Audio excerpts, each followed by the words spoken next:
कैसे हो मेरे दोस्तों, एक और एडिटोरियल के साथ मैं हाजिर हूँ। Bibi is forever at war. Bibi से मुराद आपको पता है, इसराइल के प्राइम मिनिस्टर को बीबीज कहते हैं। बेंजामिन इस तरह के कुछ फुल फॉर्म है।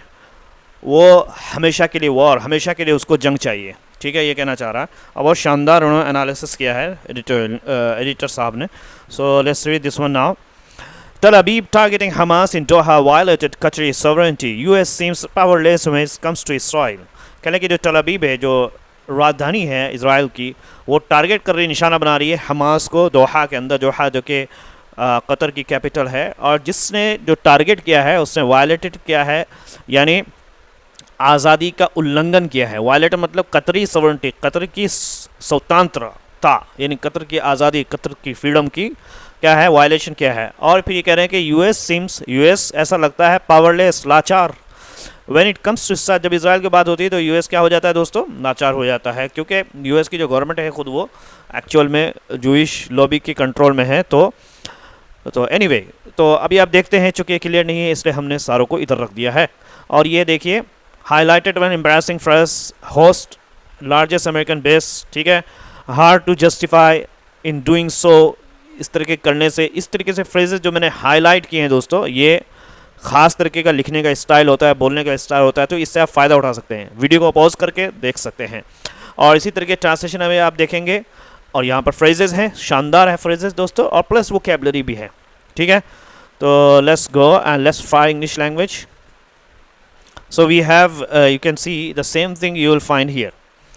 तो we have already read this one. US seems power, ये भी हमने पढ़ लिया। Qatar will host an emergency, कह रहे हैं कि कतर जो है वो क्या करेगा, अरब इस्लामी देशों की आपात बैठक करेगा। होस्ट मुनक्किद करेगा, मेज़बानी करेगा। कतर विल होस्ट इमरजेंसी, आपातकालीन अरब इस्लामिक एक meeting, summit, in the next few days, अगले कुछ दिनों के अंदर, as part of its regional response to Israeli strikes.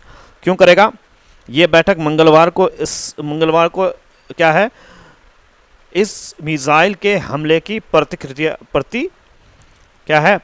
है, यानी ये इट्स पार्ट ऑफ उसके जो इलाकाई रिस्पॉन्स है, जो रीजनल रिस्पॉन्स है, वो इसराइल के हमले का मंगल के दिन, उसका क्या है, एज पार्ट ऑफ उसका प्रतिक्रिया है, यानी उसके रद्द-ए-अमल में, एज पार्ट ऑफ इस ओरिजिनल।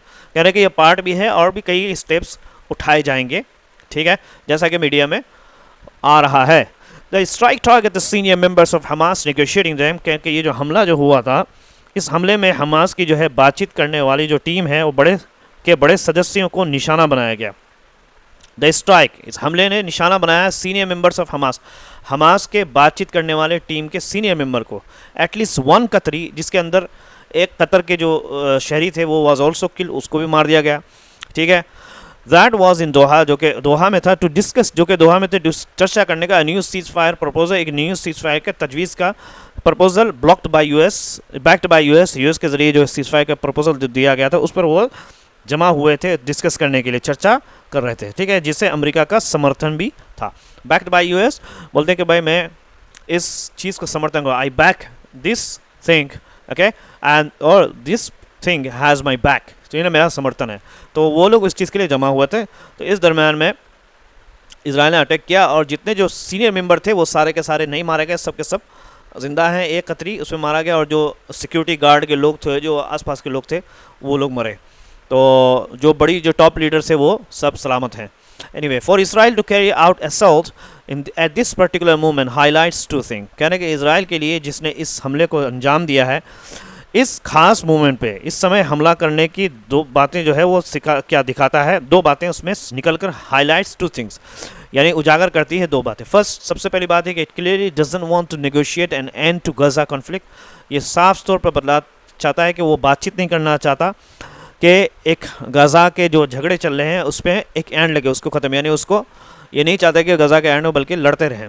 एंड टू, दूसरा ये है कि it has no regard for Qatar's territorial sovereignty और प्रिंसिपल ऑफ इंटरनेशनल लॉ, कह रहे हैं कि इसको कोई वैल्यू नहीं है कतर की जो है जो इलाकाई जो रीजनल जो एक सॉवरेनिटी है, स्वतंत्र है, उसकी जो है कोई रिगार्ड नहीं, मतलब कोई उसको परवाह नहीं है, ठीक है। यानी क्या है, पहला इसराइल साफ दिखा रहा है कि वो गजा युद्ध ख़त्म करने की बातचीत नहीं करना चाहता, और दूसरा, उससे कतर की आज़ादी या अंतर्राष्ट्रीय कानून की कोई परवाह नहीं है।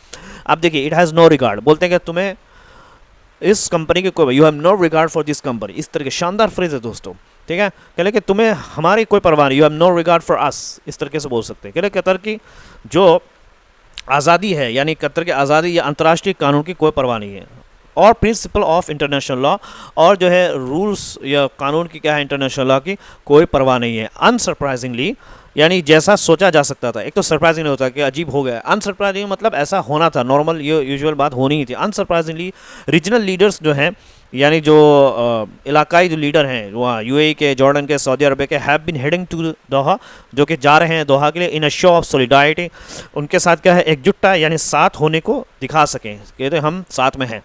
PM2 प्राइम मिनिस्टर जो है या इंडिया के, उन्होंने भी has condemn the Israeli strike on Qatar, उन्होंने भी इजरायली के हमले को कतर पर मजम्मत की है। Qatar has long been a mediator between Israel and Hamas, Qatar जो है बहुत दिनों से क्या मध्यस्थता का रूप अदा कर रहा है, यानी मोदी ने भी क्या थे हमने, कतर बहुत समय से क्या है इजराइल और हमास के बीच मध्यस्थ, यानी बचाव बीच वाली रहा है, यानी बीच बचाव वाली, यानी दोनों के दरमियान में बीच बचाव करना चाहता है। But this was done with Israel's blessing, लेकिन ये जो भी होता है वो इजराइल के रहम से होता है, इजराइल अप्रूव करता है तभी इस तरीके से होता है। Doha for years has made aid payment to Hamas in Gaza in a deal approved by Tel Aviv and signed off by Netanyahu in his earlier term, ठीक है। और हाँ, लेकिन कह रहे हैं कि ये इजराइल के दोहा जो है कई सालों से उसने क्या है एड पेमेंट, यानी पैसे से मदद की है।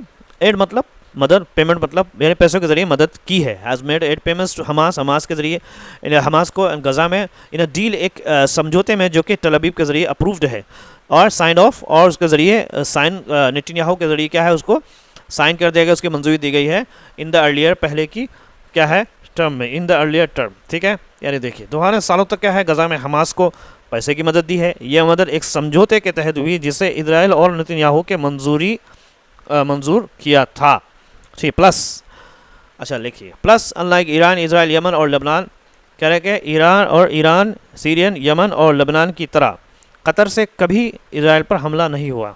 No attack has ever been, कोई भी हमला नहीं किया गया लॉन्च ऑन इजराइल पर फ्रॉम कतरी सोयल, कतर के ज़मीन से, यानी चूँकि ईरान सीरिया से कतरी सोयल मतलब इजराइल पर अटैक हुआ तो चलो रीज़न बनता था कि इजराइल ने अटैक कर दिया, लेकिन कतर के सोयल से ऐसा कभी नहीं हुआ।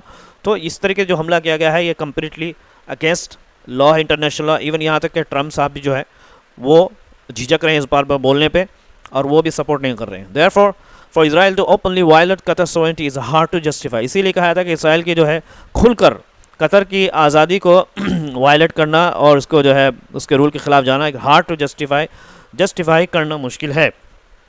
यानी इसलिए क्या कहता है इजराइल का खुले आम, ठीक है, खुले आम है ना, ओपनली खुले आम क्या है कतर की आज़ादी का उल्लंघन करना सही ठहराना मुश्किल है।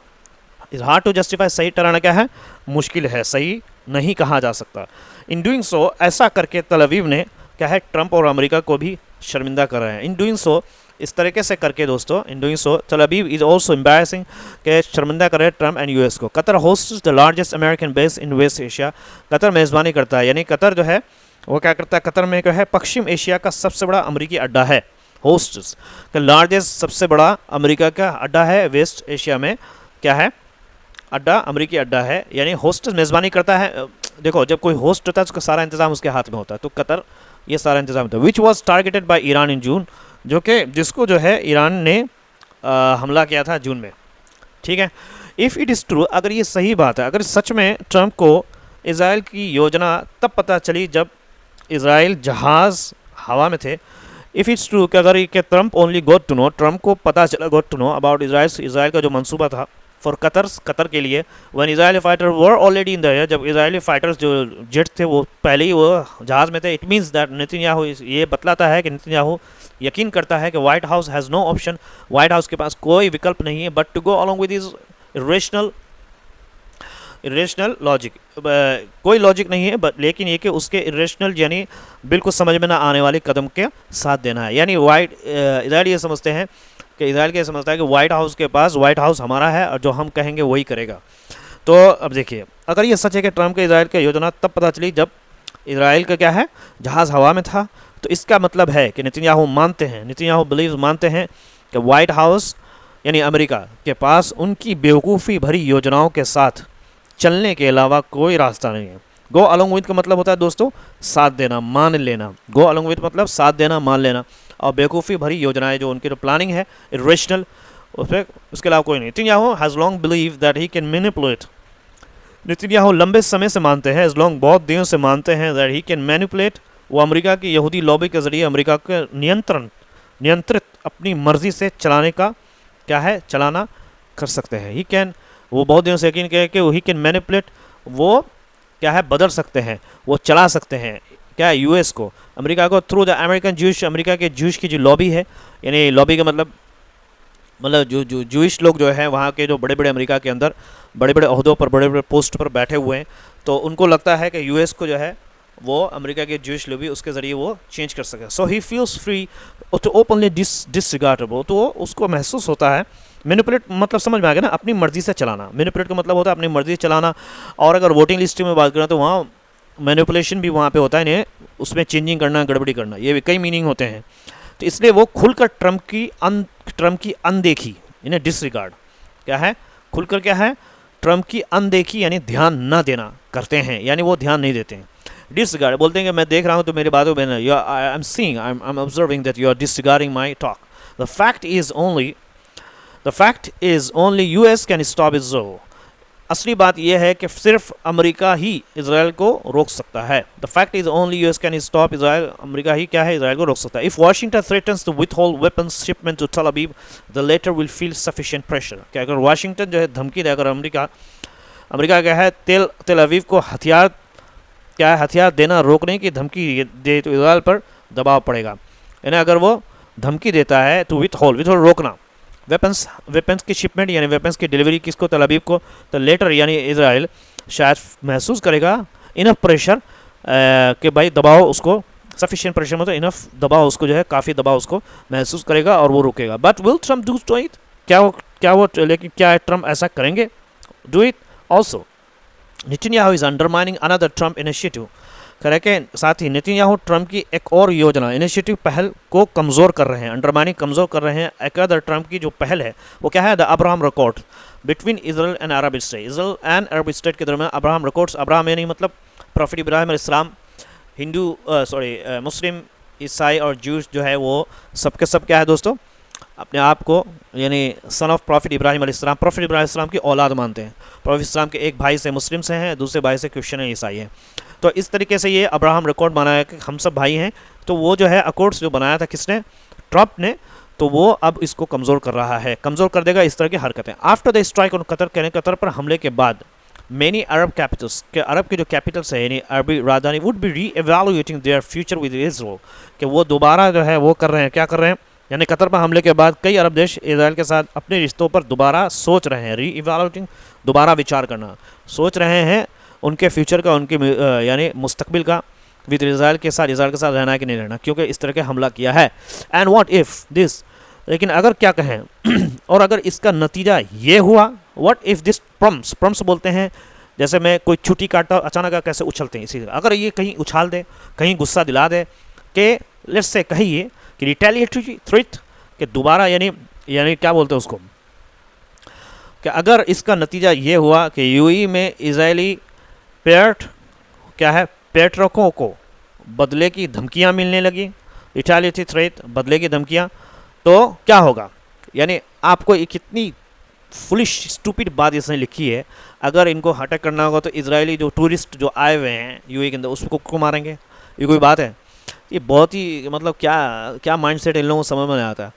अगर जब रिटेलिएटरी होता है तो ये जो टूरिस्ट लोग उस पर मारा, एक कंट्री ने हमला किया है तो कंट्री से होना चाहिए, ना कि आम लोगों पे निशाना मारेगा। तो ये आम लोगों पे नहीं मारने वाले, चाहे पूरा इजराइल जो है यूएई में आ जाए फिर भी नहीं मारने वाले। और अगर होगा खुदा ना खास्ता कुछ होता है, मैं तो दुआ करता हूँ ऐसा कुछ ना हो, अगर होगा भी तो वो कंट्री टू कंट्री होगा, आर्मी टू आर्मी होगा।